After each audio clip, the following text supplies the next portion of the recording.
Amy Chua, Jed Rubenfeld, what is the triple package and where do I get it? The triple package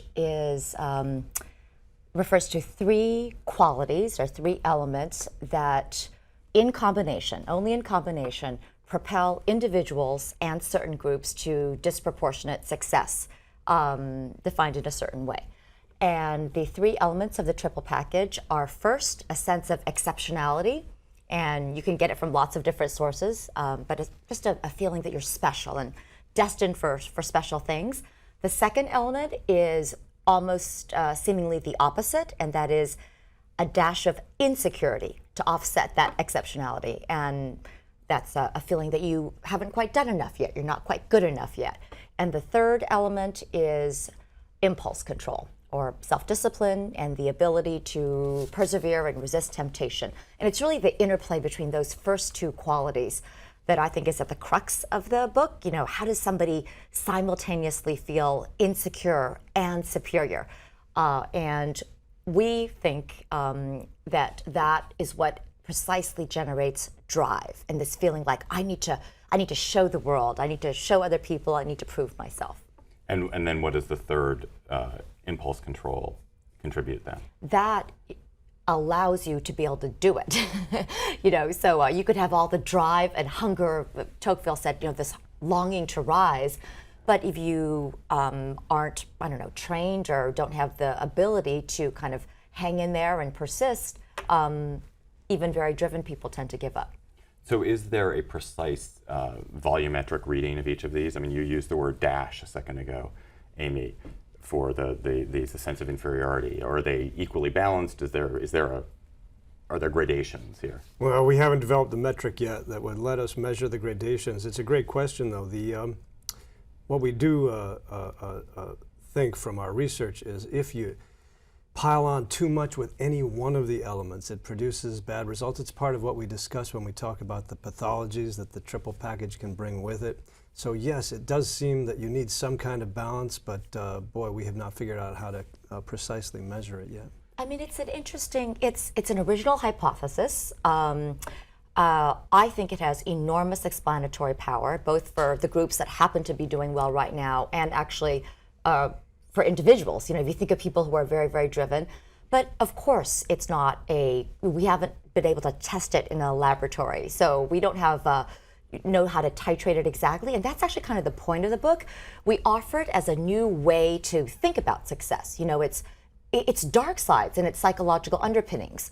And we have a whole chapter on pathologies, which is essentially if you have too much of one or the other, it kind of doesn't work and really bad things happen. And even when they all are working together as this engine of achievement, that has its own pathologies. So talk about what kind of success you see coming out of the triple package.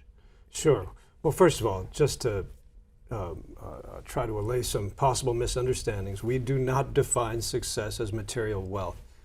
I mean, the definition of success, as far as I'm concerned, is pretty simple. Success means achieving your goals, whatever they are. We focus on certain conventional metrics of success, like income, educational achievement, in the first about 6 chapters of our book. And the reason for that is, well, it is an important goal for many people. And second, it is the kind of thing you can measure. We do say, however, in the last few chapters that, 1, that kind of success is extremely narrow. 2, we think that the triple package elements actually can assist people, empower them to achieve any kind of success, not the purely material kind. In fact, as individuals who have these qualities grow up in America, they tend, predictably, second generation, to have a kind of interesting, creative destruction relationship between their culture and American culture, such that second generation kids in immigrant communities start very typically looking back at their parents' and grandparents' generations and saying, you know what, we don't want to do success the way you told us to.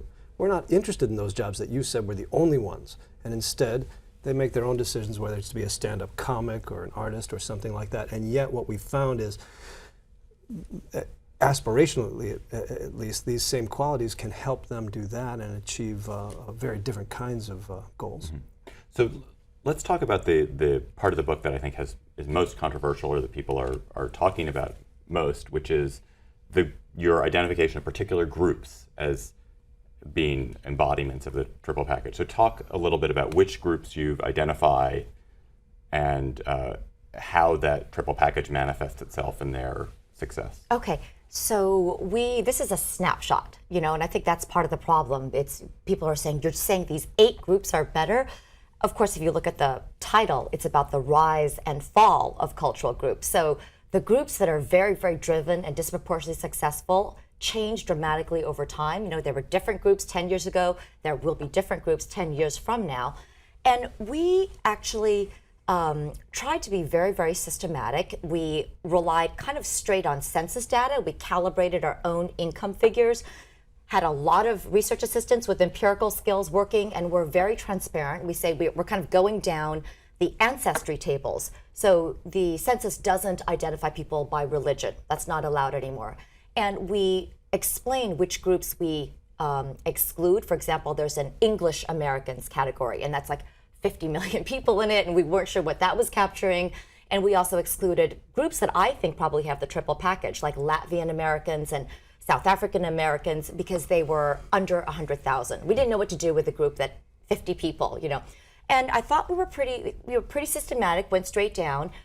We looked at 8 groups that were most strikingly disproportionately successful according to these conventional metrics of income, professional attainment, educational attainment. We chose those metrics because they're available. It's very difficult to measure artistic success. I mean, although in our section on the Jews, actually, most of our focus is on artistic and, all kinds of different kinds. Can I interrupt you for 1 second? You just talked about how their groups are not identified by religion. So 6 of the groups you identify are groups that are census identified. Right. Mormons and Jews are not. So with those, how did you pull data? So those we looked at alternative measures, and places like the Pew Foundation and independent researchers do put together income data, and we said these dates don't quite match up, but we tried to be pretty systematic, and it's all pretty transparent. In the case of the Mormons, as we discussed, they actually don't have that disproportionately high median household income. And they, for one thing, when you talk about households, a much larger percentage of their women do not work. In fact, double the women are described as housewives. So that's one thing. But we actually chose that group, as we described, because I think it's maybe the most upwardly mobile group in America. That is, we compared the rates, the statistics 30 years ago. You could barely find a Mormon on Wall Street. And and we kind of lay out all the different axes of their achievement right now, including in business schools and law schools, professional schools, and so those are different categories. So those are the groups that we ended up looking at Mormons and Jews, which are religious groups, non-immigrant groups, and kind of going down the census tables. Indian Americans have very, very high income levels. Lebanese and Iranian Americans, just under that. Chinese Americans. Let's see. Then we also look at Nigerian Americans and Cuban Americans and we also explained, they are just extreme outliers for their population groups, and also very high rates of upward mobility and very, very strong educational performance. But as we say in the endnotes, we could have looked at Japanese Americans, could have gone further down the list, but for space limitations, we looked at these 8 groups. So let's pick one of your groups. Pick a favorite group. What's your favorite group, David? Well, we could talk about the Mormons. The Mormons. Pick the Mormons. So how do we see the triple package in action with Mormons in particular?